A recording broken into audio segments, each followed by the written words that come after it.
ஆன்மீக நண்பர்கள் அனைவருக்கும் அன்பு கலந்த வணக்கங்கள். இன்றைக்கு நாங்கள் ஆன்மீகம் சம்பந்தமான பதிவில் பார்த்தீங்கன்னு சொன்னால், தரிசிப்போம் வாரீர் ஆந்திராவின் அற்புத பளிங்குலிங்கத்தை பற்றி பார்க்கலாமா வாங்க. அதாவது பார்த்தீங்கன்னு சொன்னால், பாலுக்கொள்ளு சசிராம லிங்கேஸ்வரரை பற்றி தான் நாம் இன்றைக்கு பார்க்க போகிறோம். ஆன்மீக பயணங்களில் நாம் எத்தனையோ சிவத்தலங்களை கண்டிருப்போம்.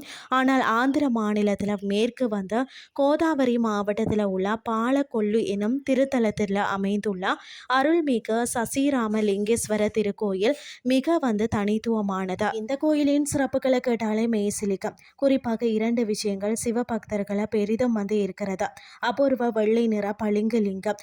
பொதுவாக பார்த்தீங்கன்னா சிவலிங்கங்கள் திருமேனி கருநிற கல்லால், அதாவது கருங்கல்லில் அமைந்திருக்கும். ஆனால் இங்கே மூலவர் பார்த்தீங்கன்னா சசிராம லிங்கேஸ்வரர் தூய வெள்ளை நிற பளிங்கு கல்லால் ஆனவர். சசீரம் என்றால் பால் என்று பொருள். பார்க்கடலில் இருந்து உருவானது. இது போன்ற வெண்மை நிறத்தில் ஜொலிக்கும் இந்த லிங்க திருமேனி காண்பவர் கண்களுக்கு பார்த்தீங்கன்னா குளிர்ச்சியையும் மனதிற்கு அமைதியையும் தருகிறது. தீரேதா யுகத்தில் ராமபிராணி இந்த லிங்கத்தை வழிபட்டுள்ளார் என்பதும் கூடுதல் சிறப்பு. அதாவது 4 திசைகளிலும் ஜன்னல் வழி தரிசனமாம். இந்த கோயிலின் கருவறை அமைப்பு மிகவும் ஆச்சரியமானது. கருவறையின் 4 புறமும் பார்த்தீங்கன்னா 4 ஜன்னல்கள் உள்ளதா. பக்தர்கள் கருவறை வாசல்ல நின்று மட்டுமன்றி இந்த 4 ஜன்னல்கள் வழியாகவும் மூலவரை தரிசிக்க முடியுமா. இந்த பக்கம் இருந்து பார்த்தாலும் அந்த பளிங்குலிங்கத்தின் அதாவது பேரொளி நம்மளை பரவசப்படுத்தும். அது மட்டும் இல்லாமல் இது முருகப்பெருமானால் தரகாசூரன் வதம் செய்யப்பட்ட போதுதான் சிதறிய லிங்க துண்டுகளால் ஒன்றான பஞ்சாரம தலமாகவும் இருக்கிறதா.